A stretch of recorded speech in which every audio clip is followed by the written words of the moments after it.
yaa warra keenya warra godaanisa hedduu qabu warra eela hedduu qabu nagaa jirtu nagaan kiyyaa lafa jirtan cinaa dhaqqabu harrii uniif guyyaa addaati guyyaatti haqni keenya dhukate guyyaatti agartuun keenya buruqe guyyaatti haaceen keenya nurraa wareegame halkan harraatti bariite sun halkan hamtuu turte rabbiin haqa keenya hin gatiin haqxii ilmoo rabbiiti ilmoon rabbii immoo yeroof yoo dhukatteeyyuu induutu haqxii keenya nu jalaan dhukatiin ilmaan Oromoo akka baalatti harcaa jirus rabbiin gumaa isaanii nama kaffaluu nu haa taasisu nama bara baraan yaaddatee jiraatu osoo hin taane nama gumaa baasuu danda'u rabbi nu haa taasisu gara yaada kottaa ce'u baay'ees jechuun barbaadu. Jira jirtu hordoftootaaf daawwattoota Gammee Tuubii nagaa jaalalli fi tokkummaa Waaqayyoo lafa jirtan cinaa dhaqqabu har'as dambalii jaalalaa tokko sinii qabadhee dhufeera. Gammee Tuubii waliin bohaartii gaarii qabaadhaa. Kaanis yoon dadhabee haadha manaa kee lammaffaa ta'ee haa jiraadhu. Ani ammaaf maqaa koo isa sirrii isinitti himuu baadhus abbaan manaa koo yookiin jaalalleen kiyyaa kan naaf baase feenanidha. Anis immoo kiyyaa koo jedheen isa waama. Kiyyaa koo akkam ani biyyaan baa jiraadhus yaadni fi qaamni koo si bira jira. Siin ala ta'ee jiraachuuf yeroo hedduu yaaleen jira. Garuu hin dandeenye jaalallattii naaf qabaachaa turte jaalala daangaa hin qabne. Kan kiyyas akkas ta'uusaa har'a osoo hin taane bubbulee naaf galee yeroo garaagaraa siin dagachuuf wanti nan hin goone gaarri nan hin baane mannin ani hin seenne hin jiru garuu siin dagachuu hin dandeenye maaliif jennaan ati hiriyyaa dhugaa nama jaalalaaf bultiidhaaf ta'udha. Dhagaa akkamitti akkas jaaladhee meesii haa yaaddachiisu ani maatii baadiyyaa keessattan dhaladhee akkan guddadheef bareen gaafa umriin koo bultiidhaaf ga'u dhiironni garaagaraa gaaffii jaalalaa dhiyeessanii. Gaaffii jaalalaa isaan naaf dhiyeessan kana hunda fudhachuun baay'ee waan natti ulfaatuuf waan maatiin koo naan jedhan dhaga'uun dirqama ture. Dhagaa maatiin koos abal teerumii abal waliin bultii ijaari jedhanii irra deddeebi'anii na cinquu eegalanii anis dhiphina kana keessaa ba'uudhaaf jecha nama hin jaalanne tokko waliinan deeme. Kana jechuun maatiin koo ni beeku garuu wanti isaan nikaa yookiin qubeellaa fi cidhan godhan hin jiru. Anis isa duuban deeme jechuu kooti. Garuu maal godharee lappeerraa jaaladhee waan hin deemneef ji'a muraasa booda isaanan gargar ba'es akkasiin jiraachuun baay'ee ulfaata waan ta'eef amma osoo hin beeknee mucaan tokko yookiin obboleessi abbaa manaa har'a jaaladhee jiru kana naaf bilbileet mucayyoo tokkoon wal bariinaan jedhe. Anis mucayyoo sana baraa osoon gara isaan argamanitti deemaa jiruun mucaan har'a jaaladhee kana makiinaa keessatti argee konkolaataa keessaa waliin taphachaa waliin qoosaa lafa keenyu sana keenye guyyaa sana wal barree bilbila wal jijjiirree gargar baane. Dhagaa namni kun obboleessa mucaa duraannaa bilbila sanaati. Sana booda adeemsa keessaa mucaa kana hedduun jaaladhe keessi koos itti na rifatte. Dhagaa filannoo nani qabu mucaa kana kan koo godhachuudha. Mucaa kanas osoo ooleen bullee kan koon godhadhe inni na jaalachuusaa beekuu baadhus ani hedduu akkan jaaladhuu fi hedduu akkan isa fedhu isaafan hime. Amma osoo akkas jennu waggaa 4 waliin jiraanne. Waggaa 4 waliin jiraanne kana keessatti daa'ima rabbiin nuuf kenne. Daa'imni keenyas galata rabbii haa ta'u nagaadhaan gara dachii kanaatti dabalamte. Har'a daa'imti kun waggaa 7 taatee jirti.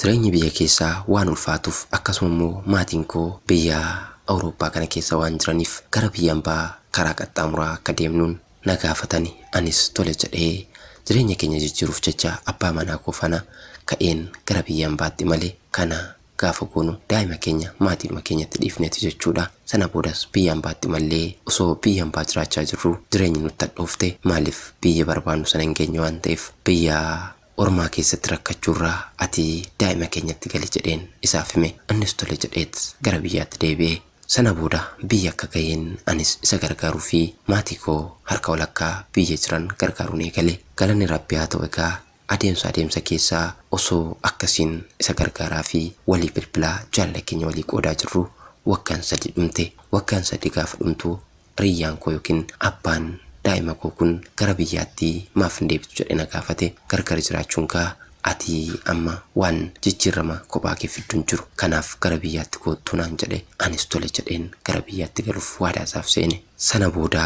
waadaa isaa sana isaa hiikuu hin dandeenye. Innis baay'ee natti aaree. Kana booda yeroo akkasitti hin galtu taanaan ani bultii biraan ijaarradha. Kophaa koo jiraachuun hedduu jiraachuu natti ulfaateera naan jedhe. Anis lakkinan dhufaa jedhee isa kadhadhuyyuu gaafasittis galuu hin dandeenye. Egaa har'atu borurra fooyyeedha yookiin har'arra boruun jijjiirama jedhee jijjiirama osoon eeguun abbaa manaa kiyya dhabe. Innis guyyaa jedhe sana ani darbuu koo agarraan xiqqoo na eegee obsas fixannaan nama biraa waliin bultii ijaare. Anis egaa gaafanni bultii ijaaruu isaa dhaga'u hedduu tokkoon gadde. Gadduu koorraan kan ka'ee muddannoomtu tokkoon na muddate. Guyyaa sana akkuma dhaga'een lafa dalagaa kiyyaa deemuudhaafan mana osoo kophee miilatti hin kaawwatinan bayii taaksii seene. Bayii taaksii akkan seenes taaksichaan bakka hojii kiyyaa itti himuu hin dandeenye. Taaksii sana keessaa sa'aatii 3 akkan taa'een booddee mana kiyya yaaddadhee abbaan taaksichaa mana kiyyatti na deebise. Galanni kan Rabbii egaa guyyaa sana osoo waa ta'es silaa har'aa nama seenaa kana siniif qoodu hin ta'un tureyyuu egaa har'aa gahee seenaa kana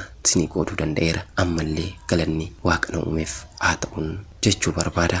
Egaa osuma akkasiin jirruu guyyaa tokko anis isa yaaddachuuf yookiin isaan irraanfachuuf jechan nama biraa waliin jaalala eegalee. Nama biraa waliin jaalala eegaluyyuu nama kana onnee koorraan jaalanne. Namni ani onnee koorraa jaaladhee abbaa ilmoo kiyyaa kana. Amma maatiin koo nama ani jaaladhe kana dhaga'anii isaanis hedduu tokko natti qabamanii naan jaalanne jechuu kiyya. Osuma akkasiin jirruu jaalalleen koo kun guyyaa tokko bilbila naaf bilbilee. Anis irraan kaafne deebiseet immoo irratti naa barreesse. Barreeffamni inni naa barreessee jiru ani siin dagachuu hin dandeenye, siin alas jiraachuu hin danda'u. Jaalli kee amma naa galaa dhufe haadha ilmootii yaateetii yoomiyyuu yoo ta'e keessa kiyyaa baduu hin dandeessu. Ammoo ammas taatu sin jaaladhaa naan jedhe. Anis egaa baay'een ofitti gadde. Gaafan akkas naan jedhus hedduu tokko na'e lafan jiruun of wallaale. Lapheen kiyyaa ammas akkasatti hidhamtee jirtuu fi isaan ala taatee akka jiraachuu hin dandeenye hubadhe.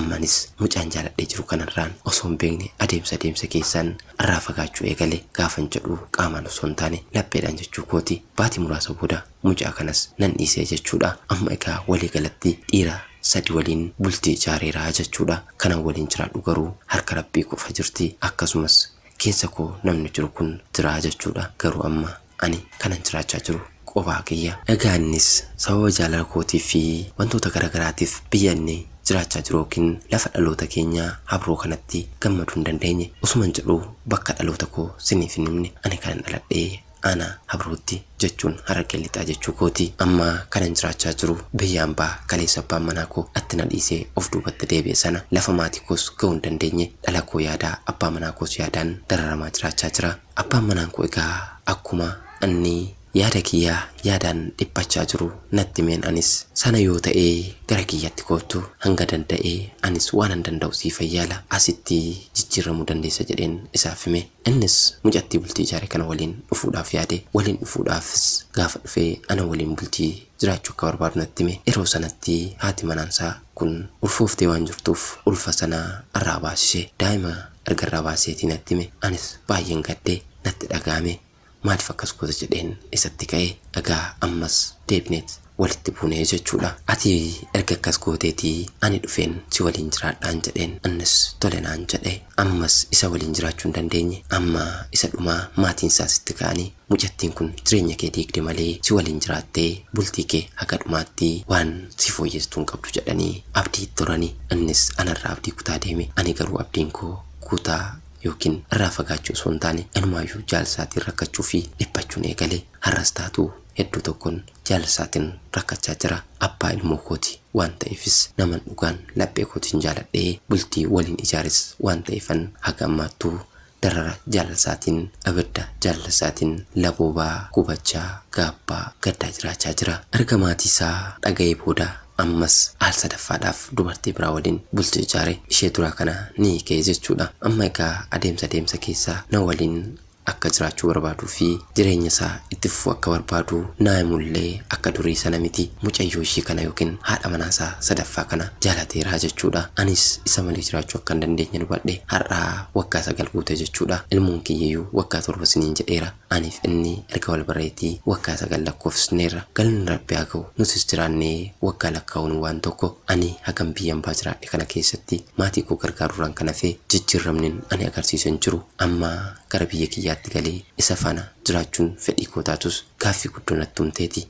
Ani garuu isa malee jiraachuurra isa waliin jiraadhee dubartii jalqabaa ta'us cubbuu osoo ittiin godhin dubartiin nama waliin jiraachaa jiru kana itti aanee yookiin haadha lammaffaasaa ta'ee jiraachuun fedhii kooti.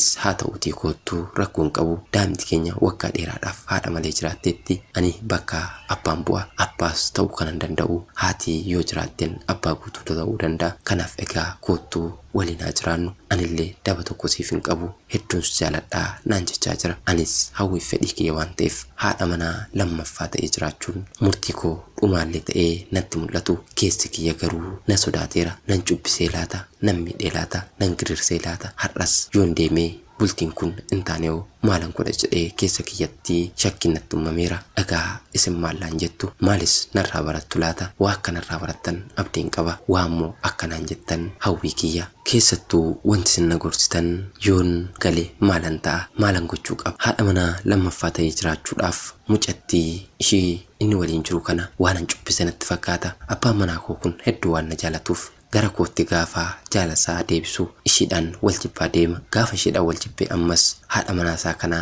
akka jalaa deemtu taasisa. Kunis yaaddoo natti uumeera. Anis nama kana waanan jaaladhuuf isa dhiisee jiraachuu hin dandeenye. Akkasumas ilmoon koo waliin waan jirtuuf egaa rakkadheera yaa firaa dura balleessuu hin danda'a. Balleessaan keessa kana ture jedhaatii dhoosaa natti himaa. Madaan yoo seeraan dho'ee hin qabne fayyuu hin danda'u. Anis fayyuun barbaada waan ta'eef yaada koo siniif qoode sinitti baay'iseera. Yaada keessan naaf qooda. Koomentii irratti naa barreessaa. Obboleettii keessan baay'ee rakkatteef dhiphattee har'aa biyyaan baaf qe'ee rakkinaa jiraachaa kan jirtu feenanii hariyyaa koo baay'ee jaaladhuu fi baay'ee abdadhuu kiyyaa kootiif.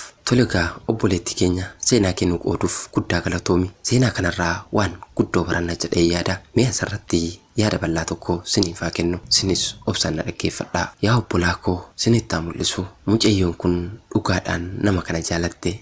Jaalachuurra dabartee ilmoo kenniteefii jirti. Garuu jireenyaan fooyyessaaf jettee biyyaan baa waliin deemanii innis deebi'ee ishii waame. Jaala ishii malee jiraachuu akka hin dandeenye itti himee jira. Ishiinis ni beekti. Jireenya fooyyessanaa of jijjiirraa jedhaniit jaalalaa akkas mi'aawu ilmoo rabbi namaaf kenne kana gatanii deemuun gaariin turre. Jireenya fooyya'aa barbaadaaf jecha jireenya hin taane seenanii jaalalli gaariin osoo jiruu jireenya bareedaa diiguun gaarii miti. Qabeenya yoo ta'e lafuma jiran sanatti kallattii barbaadanii jijjiirruun ni danda'ama. Jijjiirramuunis yoo gaariif ta'e malee yoo karaan taane ta'e akkanatti jireenya nama balleessa. Egaa innis aariidhaaf fuudhuu danda'a. Ishii eegee dadhabee jennaan bultii biraa ijaare. Garuu bultii sanaa itti gammadee jiraachuu hin dandeenye. Isheenis akkasuma aariidhaaf jettee yookiin isaan dagachuuf jetteet bultii biraa ijaarte. Garuu hin milkoofne. Egaa isinitti haa mul'isu. Bultii jechuun waan salphaa miti. Waan sirriitti itti yaadamee itti seenamuu qabu. Waan ganamaa nyaatanii sa'a laaqanaatti immoo mana boolii yookiin mana fincaanii deemanii baasan miti. Kanaaf gaafa bultii ijaarru jaalalaan ta'uu qaba. Mariidhaan ta'uu qaba. Dubbiin ta'uu qaba. Wanti mariif jaalli keessa hin jirre utubaansaa lafa waan ta'eef ni jiga. Kanaaf atis yeroo inni jaalala si agarsiisaa turetti daftee deebuu dhiisuun kee miidhaa kanaaf si saaxileera. Sanarra darbee aartee bultii ijaaruu hin qabdu turte. Ijaarte erga ijaartee booda immoo ammallee taanaan itti yaaduu qabda. Innis dogoggoreera. Obsee waan ati barbaaddu si gaafachuun irra ture. Garuu egaa obsanii gaafa namaa gamte waan hin taanetti seenu. Amma kana ni argaa jiru. Akkuma atuu jettetti balleessaa keeti. Ammas of eeggannoo taasisi. Akkuma jetteyyuu mucayyoon inni jaalatee jiru kun akkuma kee dubartiidha. Dubartii kanaafoo maal yaaddee jirta laata? Hiriyyaan kee kun yookiin abbaan manaa kee kun gaafatii waliin jireenya eegaltuu jaalala kana guutummaatti siif yoo kenne ishii yoo jibbee ishiis bultii ishee diiguu ta'a. Har'allee borullee taanaan waan kanatti yaadi. Haga dandeessutti jaalala walqixaa akkasii kennu yoo taasiste bareeda. Nama jaalatan dhabuun hedduu ulfaatus irraa fagaattee jiraachuudhaafis dhalarraa qabda waan ta'eef si rakkisuu danda'a. Kana jedhee sitti murteessuu hin danda'u. Waan dura balleessitee irraa baradhu. Lammaffaa balleessaa akkasiin hojjetiin. Obbolaan koos waan kanarraa hedduu barattu jedhee yaada. Lafa ijji ilaalte osoo hin taane lafa garaa yaaddee rabbii nu haa dhaabu. Garaan kee bakka yaade dhaabbadhu. Har'allee rabbii jireenya kee siif haa milkeessu. Waan yaadde hundumaa rabbiin kee siif haa kennu. Milkaa'ii yaa obboleettii tiyya.